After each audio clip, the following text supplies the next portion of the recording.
Students, I am Neelam and today we are going to discuss our first history chapter, and that is bricks, beads and bones. And we can say this the Harappan civilization also. So students, let's discuss.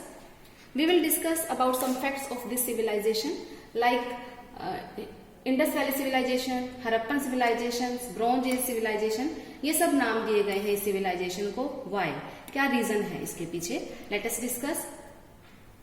इसको Indus valley civilisation बोला जाता है because जो Indus river है and इसकी जो tributaries हैं इनके आसपास ही हरप्पन सिविलाइजेशन की मेजर साइट्स को डिस्कवर किया गया और मैक्सिमम साइट्स भी इंडस वैली रिवर के पास ही डिस्कवर हुई. सो इसको नाम दिया गया Indus valley civilisation. In Hindi we can say this Sindhu घाटी सभ्यता. Next, Harappan civilisation. Why it is called Harappan civilisation?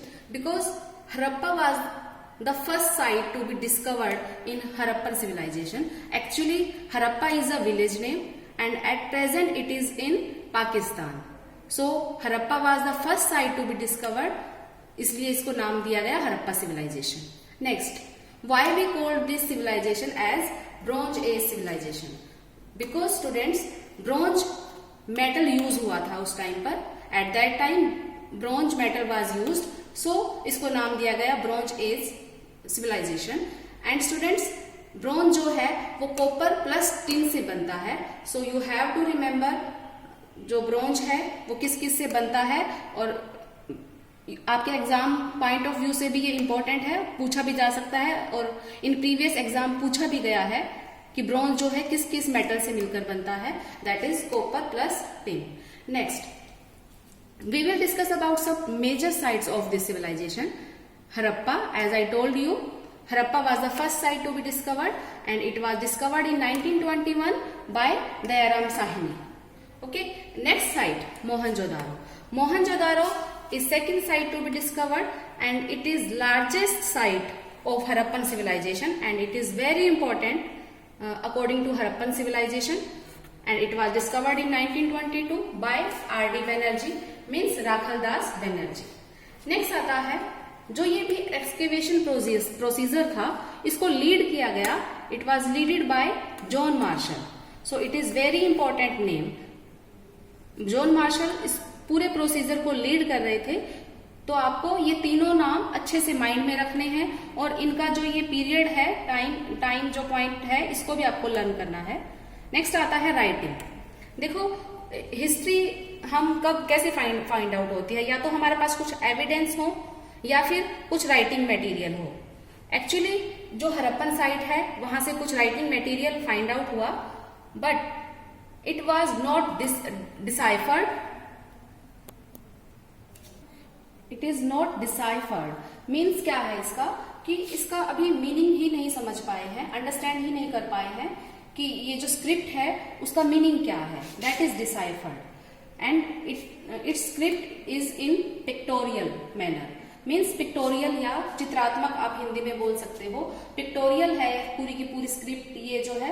For example हम ये समझ सकते हैं कि मान लो उनको ह्यूमन बीइंग को प्रेजेंट करना है तो इस तरीके का पिक्चर मिला है वहां से, या फिर अगर प्लांट्स को शो करना है तो इस तरीके की पिक्चर पाई गई. बट जो सिंबल उन्होंने यूज किए वो टोटली नहीं समझ पाए हैं हमारे हिस्टोरियंस कि उस स्क्रिप्ट का मीनिंग क्या है. इसकी एक फीचर ये भी है कि ये जो स्क्रिप्ट है ये राइट टू लेफ्ट लिखी गई है. ओके, नेक्स्ट आता है important site. We will discuss about some important sites of this civilisation like Kalibangan, Lothal, Rakhigarhi, Ropar, Kot Diji, Dholavira, etc. These are some important sites, but there are some many other sites also, and we will discuss these sites in our next video. Okay, nature. क्या nature है इस civilisation का? It is totally urban society. At that time, इतने पुराने समय में भी वहां की जो सोसाइटी थी अर्बन सोसाइटी थी. टाउन प्लानिंग था, बहुत अच्छे से सिस्टम एंड प्लान था. नेक्स्ट आता है टाइम एग्जिस्ट. मीन्स इसका एग्जिस्टेंस कब से कब तक रहा? It was between 2500 to 1700 BCE. Now we will discuss about some main features of this Harappan civilisation. Now we will discuss some features of this civilization. First number is town plan. Town plan, it is most important feature. Historians जो हैं काफी अच्छे से study करते हैं town planning को, because it was very important. Each and everything was very well planned. Okay, so देखते हैं हम टाउन प्लानिंग के क्या फीचर्स थे हड़प्पा सिविलाइजेशन के. First is settlement in 2 parts. जो पूरा का पूरा सिटी था वो 2 पार्ट्स में डिवाइडेड था. हम एग्जाम्पल को समझते हैं, पहले इसके स्ट्रक्चर को हम अंडरस्टैंड करने की कोशिश करेंगे. उसके बाद जब आप बुक से रीड करोगे तो आपको इजी रहेगा समझना. एग्जाम्पल के तौर पर देखते हैं, this is upper part and this is lower part. So settlement was divided into 2 parts, upper town and lower town. Upper town was situated at western part of the city and noble people यहाँ पर resident करते थे, यहाँ रहते थे. Upper town is also known as citadel. Okay, citadel के नाम से भी upper town को जाना जाता है. Now discuss about lower town. Lower town was situated at the eastern part of the city and it was for common peoples. यानी कि साधारण लोग यहाँ पर रेजिडेंस करते थे. So this was the structure of the city, citadel and lower town. Okay, next grid pattern means जो पूरा का पूरा पैटर्न था वो ग्रिड पैटर्न बेस्ड था. इन हिंदी वी कैन से एक जालीनुमा संरचना थी. फॉर एग्जाम्पल हम यहां से अंडरस्टैंड करेंगे. हम रोड्स के स्ट्रक्चर को लेते हैं. लाइक रोड का जो स्ट्रक्चर था वो कैसे था. एक मेन रोड हुआ करती थी सिटी में बीचों बीच, और इसकी वेड्थ जो पाई गई 10 मीटर के अबाउट पाई गई. ये जो आपको नजर आ रही हैं ये अदर रोड्स हैं सिटी की. मेन बात क्या थी इसमें कि जो ये रोड्स थी ये this interrupt each other at 90 degree angle. ये देखो आप सभी, ये सभी जो सड़कें हैं या रोड्स हैं 90 डिग्री एंगल पर इंटरेक्ट करती हैं एक दूसरे को. तो आजकल जो सिटीज बनती हैं वो भी इसी स्ट्रक्चर पर बेस्ड होती हैं. नेक्स्ट आता है ड्रेनेज सिस्टम, यानी कि ड्रेनेज हम बोल सकते हैं जल निकासी, यानी कि पानी को किस तरीके से आउट किया जाता था शहर से. जो घर में डोमेस्टिक वर्क्स में यूज होता है वाटर, उसको कैसे उसका बाहर कैसे उसको किया जाता था.